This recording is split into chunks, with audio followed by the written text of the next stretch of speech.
Assalamualaikum warahmatullahi wabarakatuh. Saya Firman Azhar, mahasiswa Agroteknologi PSDKU Fakultas Pertanian Universitas Syahkuala. Baiklah, di sini saya akan menjelaskan sedikit tentang hal-hal apa saja yang perlu diperhatikan dalam melakukan pemangkasan tanaman kakao. Nah, ini merupakan tanaman kakao berumur lebih kurang 2 tahun ya, bisa ataupun lebih. Di sini bisa kita lihat tumbuhan kakao ini sangat bagus pertumbuhannya sehingga telah mulai berproduksi ya atau berbuah. Baiklah, langsung saja. Kakao merupakan komoditi andalan perkebunan Indonesia dan sebagai komoditi ekspor yang memiliki nilai ekonomis yang relatif tinggi dan konstan hingga kini yang dapat mendorong pertumbuhan ekonomi yang berkelanjutan.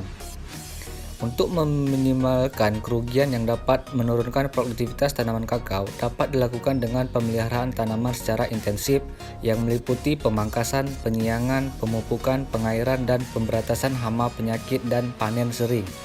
Pemangkasan merupakan salah satu teknik budidaya yang penting untuk dilakukan, terutama dalam mengatur iklim mikro yang tepat bagi pertumbuhan bunga dan buah atau untuk mengatur jumlah dan sebaran daun.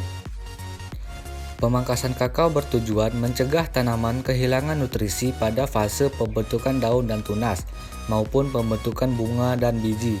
Pada tanaman kakao, pemangkasan ditujukan untuk menjaga kesehatan dan meningkatkan produksi buah.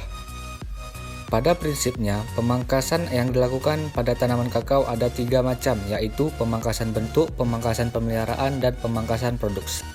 Yang pertama, pemangkasan bentuk, yakni fase tanaman muda, dilakukan pada waktu tanam umur 8-12 bulan untuk pembentukan jorget terbentuk pada ketinggian 100-150 cm. Adapun cara pemangkasan, pada fase pemangkasan bentuk, yang pertama, buang semua cabang sekunder yang tumbuh pada cabang primer. Yang kedua, buang tunas-tunas air yang ada di sekitar joget. Yang ketiga, hilangkan cabang-cabang yang kering. Yang keempat, buang cabang-cabang yang arah pertumbuhannya ke dalam atau menggantung. Yang kelima, buang cabang-cabang yang saling melintang dan tindih-menindih agar tidak rimbun.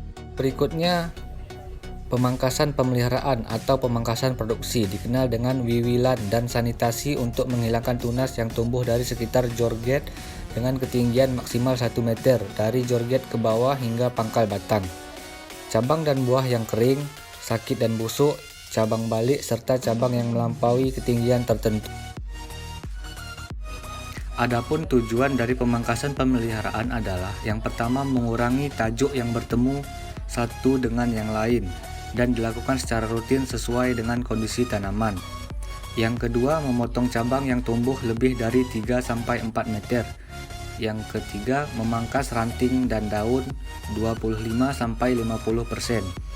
Maka fotosintesis bisa berjalan lancar dan sirkulasi makanan dari daun ke seluruh bagian tanaman juga lancar. Tanaman tumbuh sehat dan berproduksi secara optimal.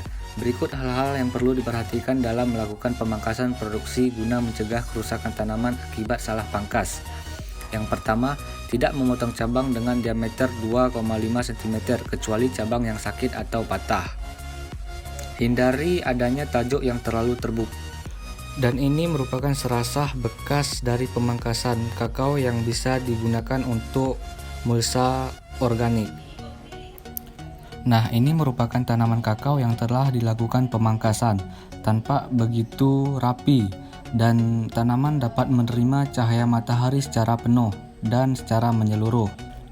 Dan tanaman dapat melakukan fotosintesis secara intensif dan secara baik. Mungkin hanya ini yang dapat kami sampaikan. Wassalamualaikum warahmatullahi wabarakatuh.